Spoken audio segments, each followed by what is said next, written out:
Yeah, good start.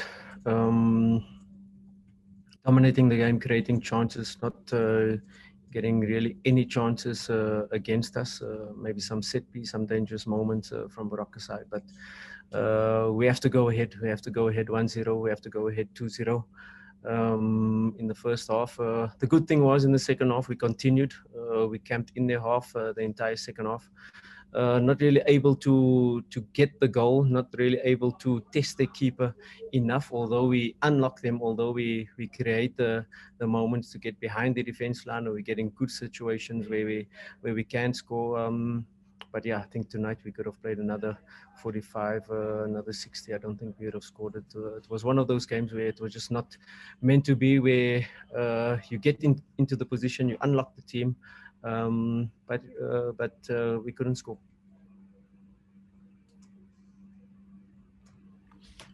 Evening, coach. Evening. Fidel from Frontrunner. I'm not sure if you've seen the replays with Kwame Pepra. He was fouled in the box. I want to hear your opinion. And at halftime, you subbed him for Mabasa. Was he injured? What was the thinking behind that sub? Thank you. Yeah, I never saw the replay, but yeah, there was a couple of penalty shouts on our side. I think a handball as well, but I haven't really seen the replay. Didn't really have time to have a look at it. Yeah, Pepper did well in terms of getting into the position, did well by creating that focal point. But then the touch or the support really close to him was not really there. We thought at halftime for somebody slightly more mobile to give us both options, being the focal point, but also sneaking in their defense line in terms of them keeping their line, but sometimes you need the movement in behind as well. So we thought Mabasa brought that extra dimension to what Petra will do. Hence the sub. We're happy with his performance. We're happy with his contribution so far. Yes, some opportunities maybe that he could have done better with, but it was just a tactical change, something different that we needed, more movement and giving us that focal point what Mabasa brought. Good evening, Coach. Just a follow-up to that. With the benefit of hindsight now, looking at it, you took off Pepra, you took off Umtambo, and suddenly you couldn't penetrate Baroka as much as you did in the first half. Do you think that was the correct call? And secondly, if you cannot beat Baroka with such a performance, then who are you going to beat in this league? Yeah, I think it's not in Tambo we took off halftime. It was Shandu, a little bit more in terms of the width, what we needed. His relationship with him, Tambo, on that side, they had it quite organized. We wanted to overload on that side. Yes, it was a game that let's be honest, we should have won. Uh, Again, the moments you can't fault the players in terms of creating the chance, in terms of the dominance, in terms of really putting them on the back foot and not getting anything against you. They had their few moments of the counter-attack situations, but yes, we know we should have done better today to be able to seal the victory. These moments in the first half, you have to take it. You have to open up the game because we play into their hands. They're the masters of the second half, Baroka, where you play ball in play, maybe 20 minutes, because there's always a player going down. We knew it was coming, always a player down. So they're the masters of wasting time and making the ball in play moments not your normal 30 minutes. A ball in play, but they bring it down to 20 minutes, and you don't get that extra time back. In the second half, we knew you don't get that momentum because there's a player down, the goalkeeper's down, they break the momentum. So they're really good at that. They're the masters of that. Previously with Chipizeze going down, today it was just any player on the pitch going down, breaking the momentum, getting a stretcher on the pitch, and then you have to start again to be able to create the momentum.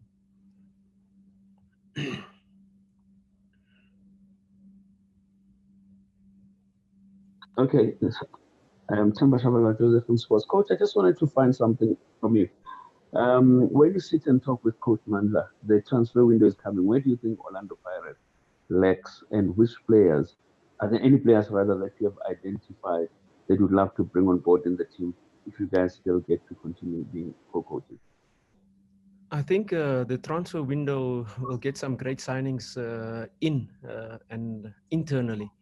If you take Pule being back, if you take Lodge being back, if you take Lepasa being back, if you take Ofori being back, let's be honest, Lepasa, Lodge, Pule, Lepasa, Lodge, Pule, that's our starting lineup, front three, and it's clear we're missing them. So those are the boost that we'll get in January with all our main players coming back. Mayela is back now, a starting lineup player, just getting his fitness, passing his minimal standards, starting, getting some minutes in the away leg in CAF.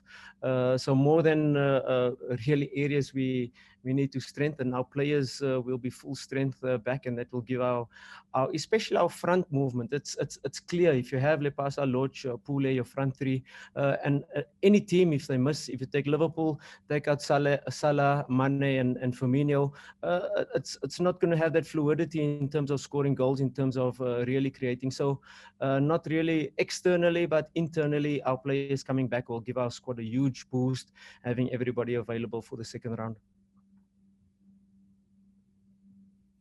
Thank you, Sis Tandy. Coach, defensively, you must be very pleased. If I'm not mistaken, I think this is your third clean sheet.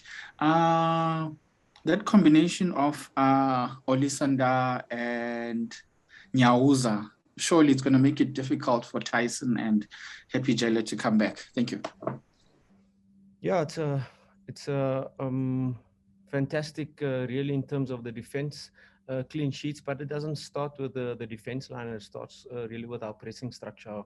Our number 9, our number 10s, our front three, to create that pressing structure that assists you to be able to keep them in their half. Like tonight, not really getting a lot of shots on goal from Baroka side, and that is the pressing, the counter pressing to keep them in their half.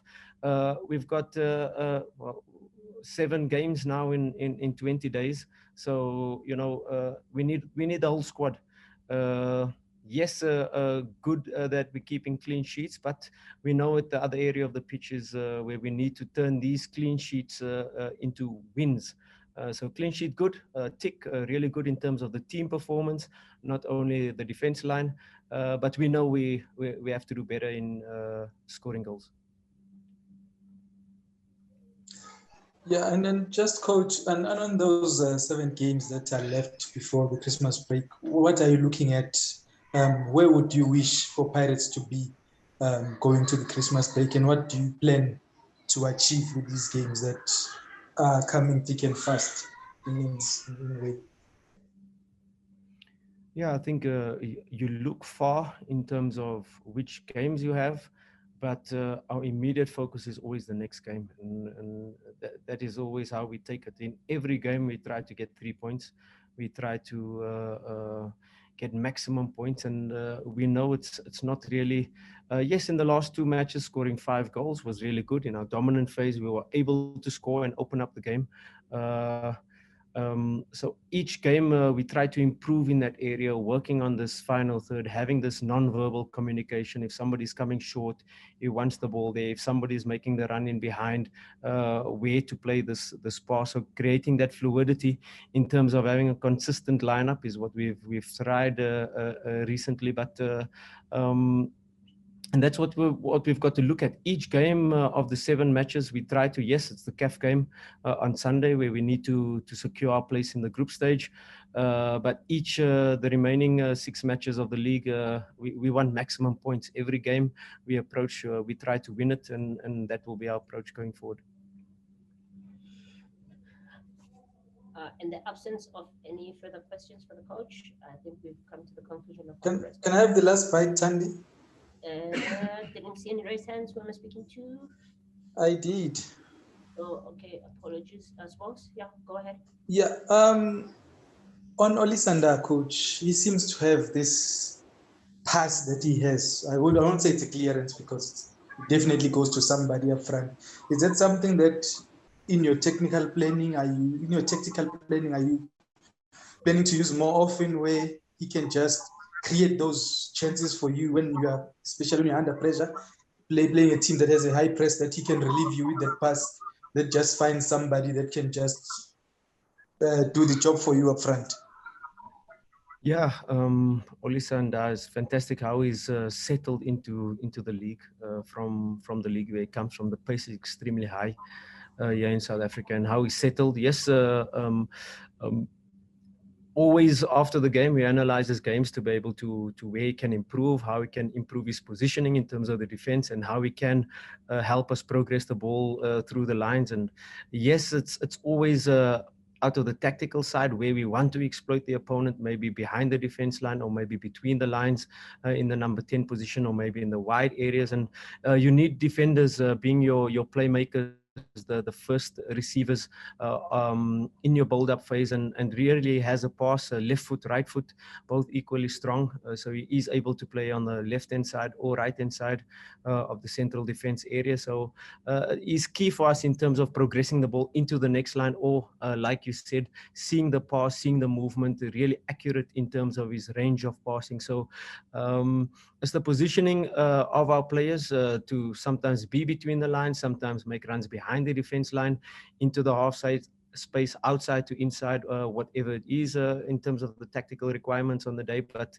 yeah, he's adapted well to be able to fit into our style of play, our principles, what we want to do with the ball and without the ball. So he can only get better. A huge talent. I think he's just getting better game by game, and it's our job to keep him grounded first of all, but to help him improve and fulfill his potential.